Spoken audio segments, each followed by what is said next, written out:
හැමෝම ආදරෙන් පිළිගන්නවා නිරායස YouTube channel එකට. අද වීඩියෝ එකෙන් මම ඔයාලට අරගෙන ඉන්නේ දම්බල තෙම්පරාදුවක් රසම රසට හදාගන්න විදිහ ගැන. ඔයාලා දැනටමත් දන්නවා ඇති දම්බල කියන්නේ බෝංචි පවුලේ එළවලුවක්. ප්‍රෝටීන් වැඩිපුරම තියෙන එළවලුවක්. මස් මාළු නොකන අයට මේ දම්බල ආහාරයට ගැනීම ඉතාම ගුණයි. එහෙම කියන්නේ ඇයි දන්නවද? මේ දම්බල වගේ එළවලු වල මස් මාළු වලට වඩා වැඩි පෝෂණ ගුණයක් අන්තර්ගත වෙලා තියෙනවා. ඉතින් මස් මාළු නොකන අයට මස් මාළු වෙනුවට කන්න පුළුවන් ඉතාම හොඳ එළවලුවක් තමයි දම්බල. අපි දැන් බලමු මේක හදාගන්නේ කොහොමද කියලා. දම්බල කියන්නේ අපි පොත් අයින් කරලා උයන එළවලුවක් නෙවෙයි. ඒ නිසා මේ වගේ වතුර භාජනයකට ලුණු තේ හැන්දක් දාලා දම්බල ටික හොඳට හොද ගන්න ඕනේ.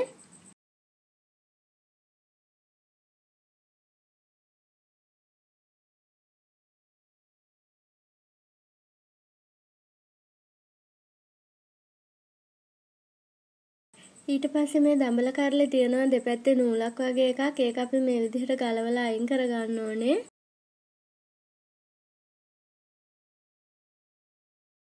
ඉතින් අපේ පරණ උයන්න දාන්න කට්ටිය නම් දන්නවා ඇති මේ විදිහට මේ නූල ගලවලා අයින් කරන්න ඕනි කියලා. ඒ වුණාට අලුතෙන් උයන් දෙන්න කෙනෙක් මේ ගැන දන්නේ නැති නිසා තමයි මම මේ වීඩියෝ එක මෙහෙම ඉතිරි කරේ. ඔයාලත් මේ විදිහට දම්බල ටික දෙතුන් පාරක් වතුරෙන් හොද ගන්න. ඊට පස්සේ අපි මේ දම්බල ටික කපා ගන්න ඕනේ. මම දම්බල ටික කපා ගන්න හැටිත් ඔයාලට පෙන්නන්නම්. දම්බල කපනකොට දම්බල කරලා මෙන්න මේ වගේ පොඩ ඇල කරලා වගේ කපා ගන්න.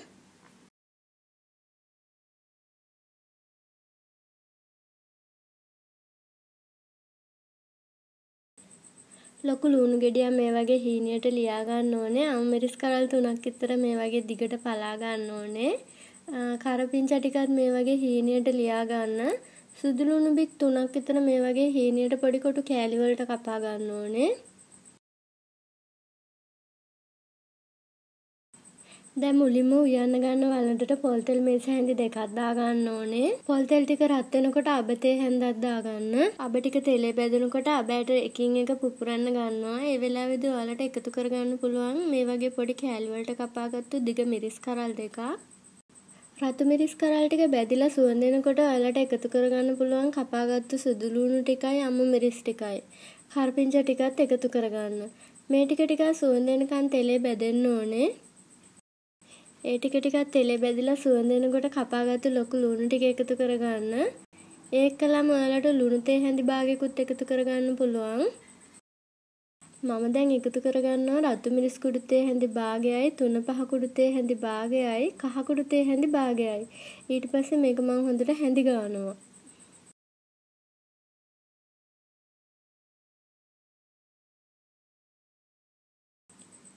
මිරිස් කුඩු කහ කුඩු විනාඩියක් විතර තෙලේ බැදෙන්න දෙන්න.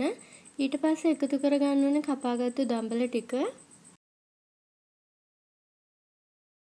දැන් මේ විදිහට පියනෙන් වහලා විනාඩි 4ක් විතර උයා ගන්න ඕනේ. ගින්දර තියෙන ගොඩාක් අඩු ගින්දරේ. දම්බල වලින් උනන වතුර වලින් වාෂ්පෙන් මේ දම්බල ටික ටිකක් තැම්බෙන්න දෙන්න ඕනේ විනාඩි 4ක් විතර.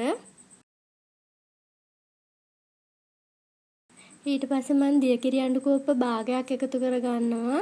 දියකිරි ටික එකතු කරලා මේ දම්බල එක ටිකක් මම හැඳි ගන්නවා.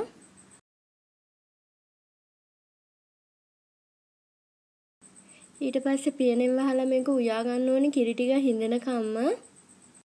ඊට පස්සේ මේක ආයෙත් අඩු ගින්දරේ විනාඩි 4ක් විතර හොඳට උයා ගන්න ඕනේ.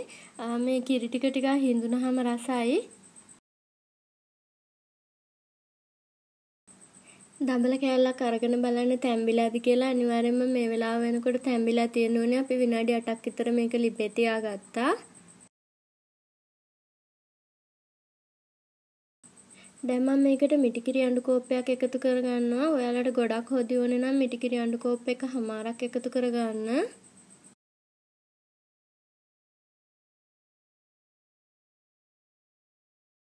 කිරි ටික නටනකන් හැඳි ගාලා ඊට පස්සේ ඔයාලට පුළුවන් මේ දම්බල කරේ එක ලිපෙන් බා ගන්න.